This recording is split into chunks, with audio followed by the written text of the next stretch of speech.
नमस्कार। DD news पर आप देखना शुरू कर चुके हैं समाचारों का बुलेटिन। मैं हूं लाल चंद्र सिंह। अगले आधे घंटे में देखेंगे देश और दुनिया की बड़ी खबरें, लेकिन सबसे पहले इस समय की हेडलाइंस। झारखंड विधानसभा चुनाव के लिए प्रचार अभियान तेज। पीएम मोदी ने रांची में किया मेगा रोड शो, उमड़ा जन सैलाब।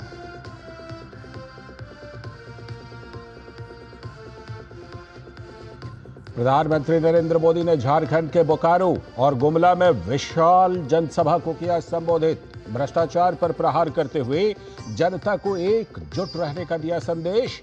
एक हैं तो सेफ हैं का नारा किया बुलंद।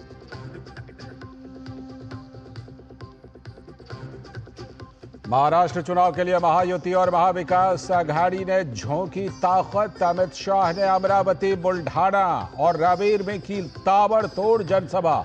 एमबीए पर लगाया तुष्टीकरण की राजनीति का आरोप, तो आदित्य ठाकरे ने बीजेपी पर साधा निशाना।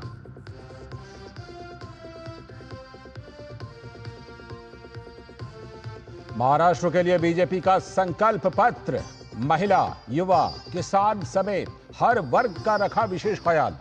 उधर महाविकास आघाड़ी ने भी जारी किया अपना घोषणा पत्र, महाराष्ट्र नामा।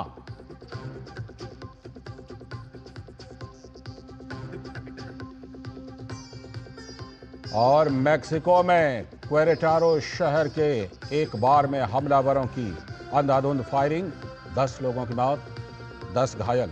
जांच में जुटी पुलिस। यदि हेडलाइंस अब देखते हैं खबरों को विस्तार से। और सबसे पहले बात 2 राज्यों में हो रहे विधानसभा चुनाव की, तो बात करेंगे सबसे पहले झारखंड की, जहां पहले चरण का चुनाव 13 नवंबर को होना है, जिसके लिए कल शाम वहां पर प्रचार अभियान थम जाएगा। तो आज झारखंड में जमकर चुनाव प्रचार देखने को मिला। पीएम मोदी ने एनडीए की ओर से प्रचार की कमान संभाली और 2 बड़ी चुनावी रैलियों को संबोधित किया। पीएम मोदी ने जेएमएम कांग्रेस सरकार के भ्रष्टाचार पर जमकर प्रहार किया, तो जनता का पैसा लूटने वालों का हिसाब करने की भी बात कही। पीएम मोदी ने कांग्रेस को उसकी देश विरोधी नीतियों के लिए कटघरे में खड़ा किया।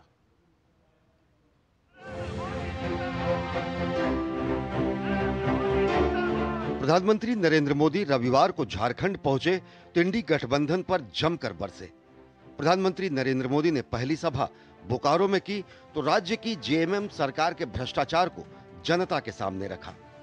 उन्होंने जेएमएम और कांग्रेस पर झारखंड को लूटने का आरोप लगाया और कहा कि जेएमएम और कांग्रेस के नेताओं के घरों से नोटों के पहाड़ मिल रहे हैं, जबकि राज्य की जनता अपने मूलभूत हक के लिए तरस रही है। जेएमएम सरकार में पिछले 5 साल में हुआ क्या भाई? आपके हक की ये सुविधाएं जेएमएम कांग्रेस के लोगों ने लूट ली। लूट, नोटों के पहाड़ निकल रहे हैं। इतने नोट निकल रहे हैं कि गिनते गिनते मशीनें भी थक जाती है। मैं आपको वादा करता हूं, सरकार बनने के बाद इन भ्रष्टाचारियों को कड़ी से कड़ी सजा मिले, इसलिए अदालत में हम पूरी लड़ाई लड़ेंगे। प्रधानमंत्री नरेंद्र मोदी ने अपनी सरकार के द्वारा झारखंड के विकास के लिए किए गए विकास कार्यों का ब्यौरा जनता के सामने रखा और कहा कि केंद्र सरकार की योजनाओं में भी राज्य सरकार भ्रष्टाचार कर रही है। प्रधानमंत्री नरेंद्र मोदी ने बीजेपी की सरकारों द्वारा केंद्र से लेकर राज्यों में युवाओं, महिलाओं और किसानों और वंचितों के लिए भ्रष्टाचार मुक्त सरकार चलाने का ट्रैक रिकॉर्ड भी जनता के सामने रखा। इधर हमारे झारखंड के लोग एक खर्ची पर्ची जानते हैं क्या?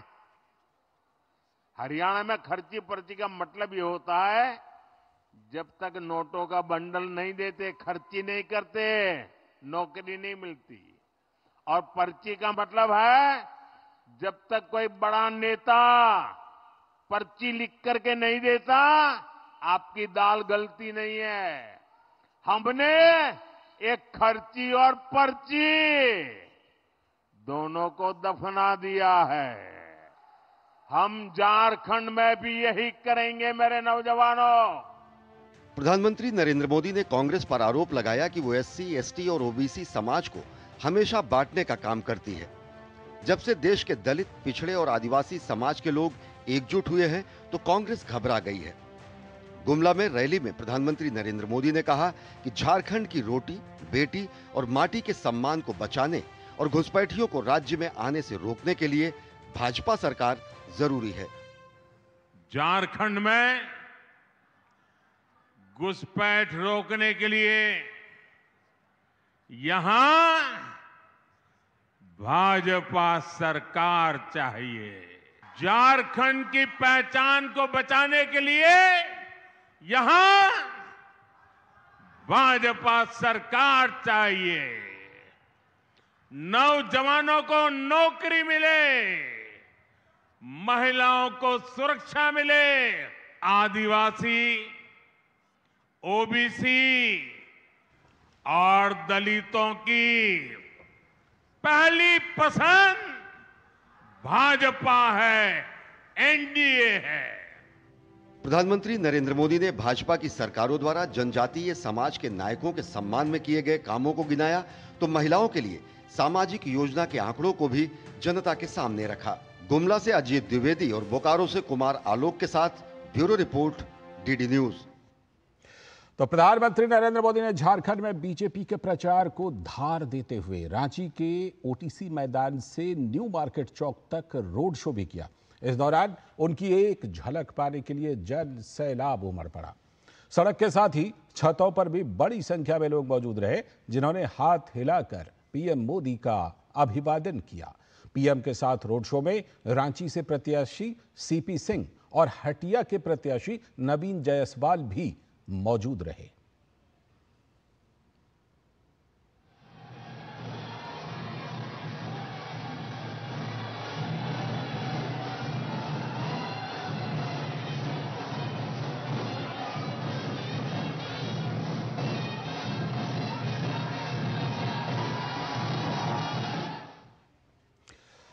तो प्रचार चरम पर है और झारखंड में पहले चरण में 43 विधानसभा सीटों पर 13 नवंबर को वोटिंग होगी, जिसके लिए सभी दल अपनी अपनी जोर आजमाइश में लगे हुए हैं।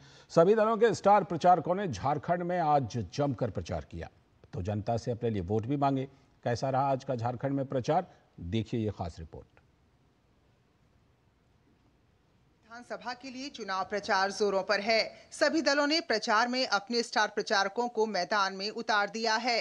असम के मुख्यमंत्री और झारखंड भाजपा के सह प्रभारी हिमंत बिस्वा शर्मा ने झारखंड के मुख्यमंत्री हेमंत सोरेन पर भ्रष्टाचार को लेकर निशाना साधा। तो वहीं भाजपा नेता गौरव वल्लभ ने कहा कि मुख्यमंत्री ने खुद स्वीकार कर लिया है कि उनकी सरकार जा रही है। देखिए, मैं सरकार बदलने के लिए प्रयास कर रहा हूँ, ये तो सच बात है, लेकिन ठेका जैसा वर्ड, सुपारी जैसा सबको प्रयोग ना करते हुए बोले कि यह सरकार परिवर्तन के लिए यहाँ काम कर रहा है। हेमंत सोरेन साहब ने मान लिया कि उनकी सरकार जा रही है। बहुत बहुत धन्यवाद। आपने चुनाव पूर्व ही अपनी हार मान ली और आपने ये मान लिया कि उनकी सरकार अपदस्थ हो रही है। मैं ये कहना चाहता हूँ हेमंत सोरेन साहब कि झारखंड के लोगों ने सुपारी छोड़ दीजिए, पूरा पान खा लिया आपको अपदस्थ करने के लिए। राजद सुप्रीमो लालू प्रसाद यादव ने कोडरमा में मरकच्चो प्रखंड के गुराहा मैदान में चुनावी जनसभा को संबोधित किया। राजद प्रत्याशी सुभाष यादव के समर्थन में चुनावी जनसभा को संबोधित करते हुए लालू प्रसाद ने भाजपा पर निशाना साधा। सारे देश और दुनिया भर में इंडिया गठबंधन को सब लोग याद करते हैं और सब लोग इंडिया गठबंधन में करते थे। झारखंड में मुख्य मुकाबला सत्तारूढ़ जेएमएम के नेतृत्व वाली इंडी गठबंधन और भाजपा के नेतृत्व वाले एनडीए के बीच है। विधानसभा की 81 सीटों के लिए 2 चरणों में मतदान 13 और 20 नवंबर को होना है, तो वहीं परिणाम 23 नवंबर को आएंगे। Bureau report, DD news. तो झारखंड के प्रचार का रंग तो आपने देख लिया। बात करेंगे महाराष्ट्र विधानसभा चुनाव की, जहां आज वायदों का दिन रहा। भाजपा ने अपना संकल्प पत्र जारी किया तो महाविकास आघाड़ी ने भी अपना घोषणा पत्र जारी कर दिया। भाजपा ने अपने 25 सूत्रीय संकल्प पत्र में किसानों, महिलाओं और युवाओं पर खासा फोकस किया है, तो महाविकास आघाड़ी ने भी महिलाओं, किसानों और युवाओं के लिए कई वायदे किए हैं। महाराष्ट्र विधानसभा चुनाव के लिए भारतीय जनता पार्टी ने संकल्प पत्र जारी कर दिया है। भाजपा ने अपने 25 सूत्रीय संकल्प पत्र में किसानों, महिलाओं और युवाओं पर खासा फोकस किया है। पार्टी ने अपने संकल्प पत्र में लाड़की बहन योजना के तहत महिलाओं को हर माह 2100 रुपए देने, 25,000 महिलाओं को पुलिस बल में शामिल करने, किसानों की कर्ज माफी, 10 लाख विद्यार्थियों को प्रति माह 10,000 रुपए का स्टाइपेंड, जबरन और धोखाधड़ी से धर्मांतरण कराने के खिलाफ सख्त कानून, वृद्धा पेंशन योजना के अंतर्गत 2100 रुपए देने और महाराष्ट्र में 25 लाख लोगों को रोजगार देने, हर गरीब को भोजन और आश्रय, आंगनवाड़ी और आशा सेवकों को प्रति माह 15,000 रुपए का वेतन और बीमा, वर्ष 2027 तक महाराष्ट्र में 50 लाख लखपति दीदी तैयार करने, सरकार बनने के 100 दिन के अंदर विजन महाराष्ट्र 2029 पेश करने, कम आय वाले परिवारों को हर माह मुफ्त राशन समेत कई और लाभकारी योजनाएं लागू करने की बात कही है। इसके अलावा 2028 तक महाराष्ट्र की अर्थव्यवस्था को 1 ट्रिलियन की अर्थव्यवस्था बनाने का लक्ष्य रखा है। वरिष्ठ भाजपा नेता अमित शाह ने संकल्प पत्र को जारी करते हुए कहा कि भाजपा का घोषणा पत्र लोगों की उम्मीदों का संकल्प है। हमारा संकल्प पत्र पत्थर पर खींची लकीर है। इस संकल्प पत्र महाराष्ट्र के हर वर्ग के, हर भौगोलिक क्षेत्र के और हर आयु वर्ग के, सामाजिक वर्ग के और आयु वर्ग के लोगों से सुझाव प्राप्त कर बनाया गया है। ये एक प्रकार से समग्र महाराष्ट्र की जनता की आकांक्षाओं का प्रतिघोष है। देवेंद्र फडणवीस ने भाजपा के संकल्प पत्र को भारत और महाराष्ट्र के विकास का रोडमैप बताते हुए कहा कि भाजपा जो कहती है उसको पूरा भी करती है। वहीं महाविकास अघाड़ी का घोषणा पत्र भी जारी कर दिया गया। एमवी ने इसे महाराष्ट्र नामा का नाम दिया है। इस मौके पर कांग्रेस अध्यक्ष मल्लिकार्जुन खड़गे समेत महागठबंधन के अन्य नेता मौजूद रहे। इसमें महिलाओं को मुफ्त सेवा, किसानों को 3 लाख का ऋण माफ, बेरोजगार युवाओं को 4,000 रुपए का मासिक स्टाइपेंड, राज्य छात्रवृत्ति योजना का विस्तार, स्वास्थ्य बीमा पॉलिसी के तहत परिवार को 25 लाख तक का इंश्योरेंस कवर, साथ ही किसानों को 3 लाख रुपए तक का कर्ज माफ करने और महाराष्ट्र में जातीय जनगणना करवाने का वादा किया। महाराष्ट्र के प्रगति और विकास के लिए हमारा विजन 5 मुख्य पिलर्स है। महाराष्ट्र की तरक्की और खुशहाली के लिए हम अपना मैनिफेस्टो महाराष्ट्रनामा आपके समक्ष रखते हैं। महाराष्ट्र में कुल 288 विधानसभा सीटों पर महायुति और एमवीए की सीधी लड़ाई है। दोनों गठबंधन में किसके वादों पर महाराष्ट्र की जनता भरोसा करती है, ये तो चुनाव परिणाम के बाद ही पता चल पाएगा। शिशिर सेलार और श्यामा मिश्रा के साथ ब्यूरो रिपोर्ट, डीडी न्यूज। तो वायदे हो गए, घोषणा पत्र हो गए। इस बीच महाराष्ट्र की 288 विधानसभा सीटों के लिए होने वाले विधानसभा चुनाव के लिए प्रचार भी अपने चरम पर है। महायुति और महाविकास अघाड़ी की पार्टियां जमकर प्रचार कर रही हैं। तो बीजेपी की ओर से केंद्रीय मंत्री अमित शाह, देवेंद्र फडणवीस समेत तमाम दिग्गजों ने प्रचार किया। तो वहीं कांग्रेस अध्यक्ष मल्लिकार्जुन खड़गे भी प्रचार करने के लिए उतरे। तो महाराष्ट्र में कैसा रहा आज का सियासी समर, ये खास रिपोर्ट देखिए। महाराष्ट्र विधानसभा चुनाव के प्रचार के लिए महायुति और महाविकास अघाड़ी के नेताओं ने पूरी ताकत झोंक दी है। इसी कड़ी में भाजपा के वरिष्ठ नेता अमित शाह ने अमरावती, बुल्ढाना और रावेर में चुनावी जनसभा को संबोधित किया।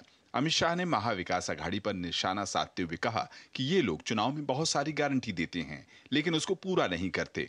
उन्होंने कर्नाटक, हिमाचल प्रदेश और तेलंगाना को इसका उदाहरण बताया। उन्होंने कहा कि महाविकास अघाड़ी की गारंटी झूठ, भ्रष्टाचार और तुष्टीकरण की गारंटी है। अघाड़ी के सारे वादे सिर्फ वोट प्राप्त करने के लिए होते हैं और नरेंद्र मोदी जी का वादा पत्थर पर लकीर होता है, वो पूरा होता है। शिवसेना उद्धव गुट के नेता आदित्य ठाकरे ने भाजपा पर निशाना साधते हुए भ्रष्टाचार के आरोप लगाए। आदित्य ने कहा कि महाराष्ट्र की इंडस्ट्री को भाजपा ने मुंबई से हटाकर गुजरात भेज दिया है, जिसकी वजह से महाराष्ट्र से 5 लाख नौकरियां खत्म हो गई हैं। पहले महाराष्ट्र के जो मुद्दे हैं, महंगाई हो, बेरोजगारी हो, उस पर बात करें ना।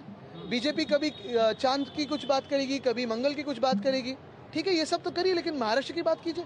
इस बीच महाराष्ट्र नवनिर्माण सेना ने मुंबा देवी विधानसभा सीट से महायुति की उम्मीदवार शायना एनसी को अपना समर्थन दे दिया है। कुमारवाड़ा के राम मंदिर हॉल में मनसे कार्यकर्ताओं का एक सम्मेलन हुआ, जिसमें सभी कार्यकर्ताओं ने मुंबा देवी विधानसभा में महायुति को समर्थन देने का फैसला किया। शायना एनसी ने मनसे अध्यक्ष राज ठाकरे और सभी पदाधिकारियों व कार्यकर्ताओं का धन्यवाद दिया है। Bureau report, DD news. और कांग्रेस महासचिव प्रियंका गांधी वाड्रा लगातार उधर केरल के वायनाड लोकसभा उपचुनाव के लिए प्रचार में जुटी हुई हैं। वायनाड में चुनाव प्रचार के दौरान प्रियंका गांधी वाड्रा ने भाजपा पर निशाना साधते हुए कहा कि उन्हें विकास के मुद्दों पर बात करनी चाहिए। You know, they should talk on real issues. They should talk on development issues. What have they done for Wayanad? They should talk about that. So I really think that elections have to be about the issues that affect people. They have to be about price rise, unemployment, development, all the multiple issues people are fighting. And I don't think we should distract people with all these things. तो ये उपचुनाव भी बड़ा दिलचस्प है। और अब बात करेंगे कुछ और बड़ी खबरों की। जम्मू कश्मीर के किश्तवाड़ में चल रहे आतंक विरोधी अभियान में भारतीय सेना के एक अधिकारी शहीद हो गए। शहीद सूबेदार राकेश कुमार 9 नवंबर को किश्तवाड़ में शुरू किए गए इस आतंक विरोधी ऑपरेशन का हिस्सा थे। आतंकियों के छिपे होने के इनपुट के आधार पर यह ऑपरेशन चलाया जा रहा है। ये आतंकियों का वही ग्रुप है जिसने 2 दिन पहले किश्तवाड़ में 2 निर्दोष ग्रामीणों का अपहरण कर उनकी हत्या कर दी थी।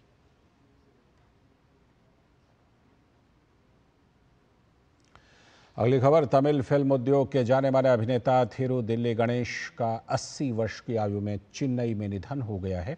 लंबी बीमारी के बाद उन्होंने अपने घर पर अंतिम सांस ली। अभिनेता के निधन पर प्रधानमंत्री ने शोक जताया है।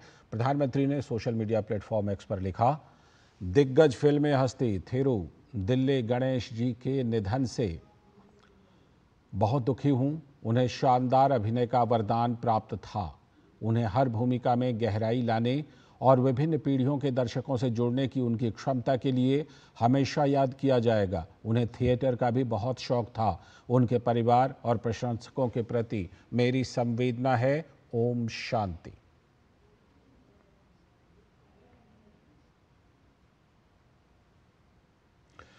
अगली खबर, प्रधानमंत्री नरेंद्र मोदी 11 नवंबर को गुजरात के वडताल में श्री स्वामीनारायण मंदिर की 200वीं वर्षगांठ समारोह में भाग लेंगे। पीएम सुबह करीब 11:15 बजे वीडियो कॉन्फ्रेंस के माध्यम से इस कार्यक्रम में शामिल होंगे। इस अवसर पर वो लोगों को संबोधित भी करेंगे।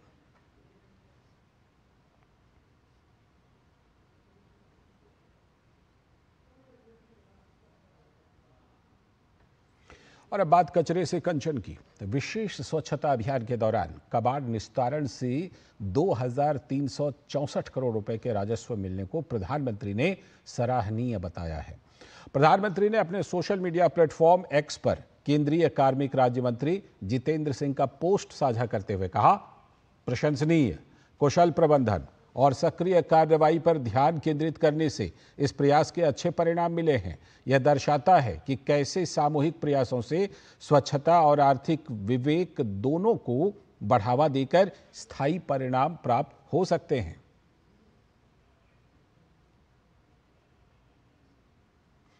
दरअसल केंद्रीय कार्मिक राज्य मंत्री जितेंद्र सिंह ने बताया कि सरकार द्वारा 2021 से 24 के दौरान चलाए गए विशेष अभियानों में कबाड़ के निस्तारण से 2364 करोड़ रुपए का राजस्व प्राप्त हुआ। उन्होंने कहा कि विशेष अभियान 4.0 भारत का अपनी तरह का सबसे बड़ा अभियान है। स्वच्छता को संस्थागत बनाने और सरकारी कार्यालयों में लंबित मामलों को कम करने के लिए भारत का सबसे बड़ा अभियान है और इसमें कई बेहतरीन अभ्यास एवं उपलब्धियां देखने को मिली हैं। केंद्रीय मंत्री ने कहा कि विशेष अभियान के तहत 5.97 लाख से अधिक स्थलों पर स्वच्छता अभियान चलाए गए और इसके परिणाम स्वरूप प्रभावी कार्यालय उपयोग के लिए 190 लाख वर्ग फुट जगह खाली भी हुई। इसके साथ ही जितेंद्र सिंह ने विशेष अभियान 4.0 के तहत केंद्रीय सचिवालय में लंबित मामलों में आई कमी की सराहना की, जिसमें अधिकांश मंत्रालयों या विभागों ने 90 से लेकर 100% लक्ष्य हासिल कर लिए। उन्होंने सभी अधिकारियों से पूरे वर्ष विशेष अभियान 4.0 की गति को जारी रखने और इसे जीवन का तरीका बनाने का भी आह्वान किया। भारतीय स्टील निर्यात में शानदार उछाल आया है। अक्टूबर में सितंबर के मुकाबले 11% की वृद्धि देखने को मिली है, जो स्टील निर्माण में सेक्टर के बेहतर प्रदर्शन को दिखाता है। इस्पात मंत्रालय द्वारा जारी रिपोर्ट के अनुसार अक्टूबर में भारत ने 4.4 मिलियन टन स्टील का निर्यात किया, जो कि सितंबर में 4 मिलियन टन था। इस वित्त वर्ष में भारत का स्टील उत्पादन 8% की वार्षिक वृद्धि के साथ 152 मिलियन टन तक पहुंचने की उम्मीद जताई गई है। विशेषज्ञ बताते हैं कि बढ़ते शहरीकरण और निर्माण गतिविधियों में वृद्धि से भी स्टील उत्पादों की मांग बढ़ी है।